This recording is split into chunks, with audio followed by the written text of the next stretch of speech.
Hello and welcome back to the channel. My name is Rachael Lee. I'm a local realtor here in Jacksonville, Florida, and today we are getting into part 2 on how to buy a house. So in part 1, we went over everything that leads up to putting in an offer and getting an offer accepted on a house. And in part 2, we're going to jump right into what happens next after your offer is accepted. Now, if you haven't already seen part 1, I'm going to link it down below in the description, so that way you can go and watch that one first to kind of catch up to where we're at. But for now, let's jump right in to part 2, starting with earnest money deposit. So after your offer is accepted, what comes next is usually your earnest or your binder deposit. So this will be something that you and your realtor will have already chatted about and put in the contract when you wrote the offer. So this is going to be your good faith deposit. Usually it's due between 1 and 3 days after your offer is accepted. So you'll either wire this or take it straight to the title company. So once you've handled your binder deposit or your earnest money, you're going to go ahead and start on the inspection period. So the inspection period starts as soon as you have a signed contract, and usually it's between 5 to 10 day window. This is another thing that is negotiable that you and your realtor would have talked about to put into the original offer as well. So depending on how many days you have, you'll want to call a licensed professional home inspector and set up an inspection with them. So that way they can come out and look over the house, make sure that the house is in an acceptable condition to you so that you can move forward with the contract. The home inspector is going to really go through everything at the house. So they're going to look at the structure, the foundation, the plumbing, the HVAC, the electrical, the roof, every little detail of this house they are going to pour over, and you're going to get a report at the end. Now these reports are normally 15, 20, 30, 35 pages long. And most of the things that come up, they will go over with you, especially if there's anything major, they'll go over with you at the end of the inspection, whether you can attend towards the end or if you get on a call with them, they will walk you through it so that way it's easier for you to understand. Because these reports can be very scary, I'm not gonna lie to you.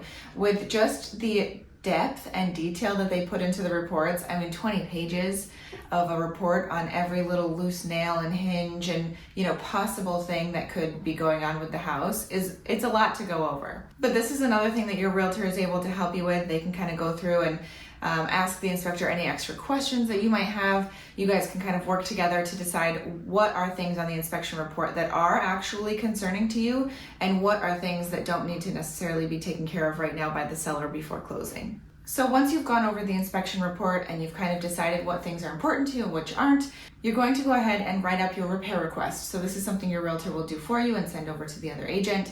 It's just your request of anything that you would like the seller to either fix or give you a credit for or change in any way before the closing. Once you submit your repair request, you have 8 days to come to an agreement on those things between you and the seller. For whatever reason, if the inspection report is absolutely terrifying to you, you see something in there that is a deal breaker, at this point you are able to cancel your contract and get your earnest money deposit and walk away within this inspection period window of either 5 to 10 days that you've decided on. If you've already submitted your repair request and within those 8 days after that, you're not able to come to an agreement with the seller, you can cancel your contract at that point as well and usually get your earnest money back as well.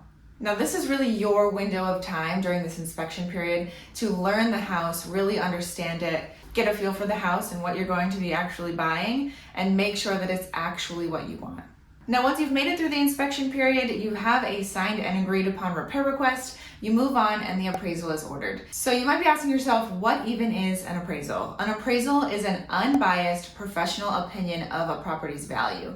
So this is a third party that the mortgage company is going to hire to come in, look at other comps and different trainings that they have, and really determine the value of the house. So that way the bank can feel safe knowing that they are lending X amount of dollars on a house that is in fact worth that amount of money. The bank is only going to lend you the amount that the property is appraised for.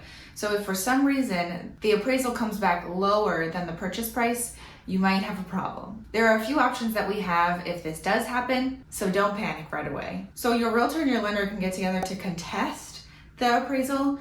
Usually this doesn't end up going very well in my experience, but it is an option to say, hey, here are the reasons why we don't think that that appraisal is valid, and send them a list of comps and things like that. They are professionally trained in their job and they're looking at the same comps. So unless something was overlooked or missed, Usually this isn't the best course of action, but it is always an option. The next option would be to go to the seller and renegotiate the purchase price. See if they're willing to come down or split the difference to meet you in the middle to make up the difference of what the appraisal is short on. The next option would be to increase your down payment. So essentially you would cover the difference between the purchase price and the appraised value. If you have the funds and the means to do so, and this is the perfect house for you, this could be a good option. Now, unless you agreed to waive your appraisal contingency at the beginning when you were crafting your offer, either to make your offer stronger or something like that, then you should have that appraisal contingency in the contract to protect you in a situation like this, so that if you aren't able to come to an agreement with the seller, you can cancel your contract and walk away with your earnest money. So your next step after you've made it through the appraisal is to go ahead and get some quotes for homeowners insurance.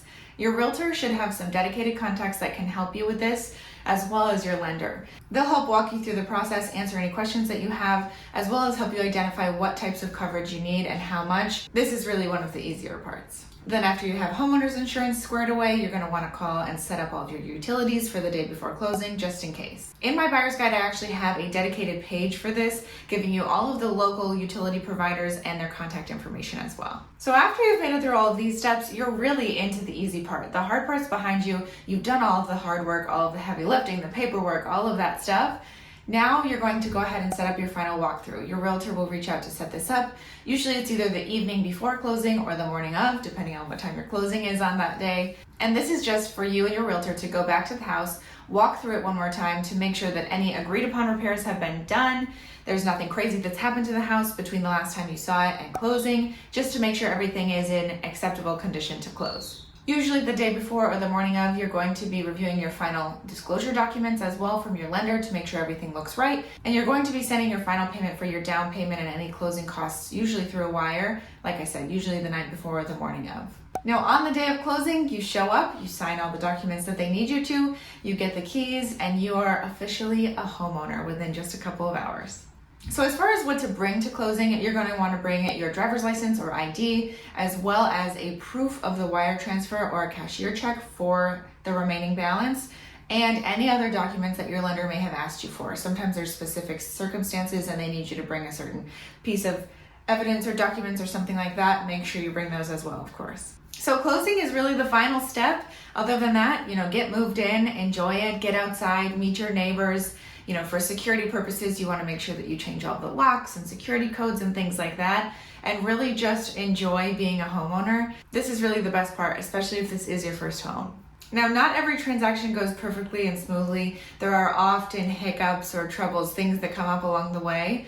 But that's really what I'm here for, what your realtor is here for, to take care of you, make sure that you're well informed and help you through all those little trouble spots throughout the way. Now, if you have any other questions that I didn't touch on in this part 2, feel free to reach out. My contact information will be on the screen and below in the description box. If you're considering a move to Jacksonville or in Jacksonville, we'd love to help and answer any questions you have. Feel free to reach out anytime, and we will see you in the next one.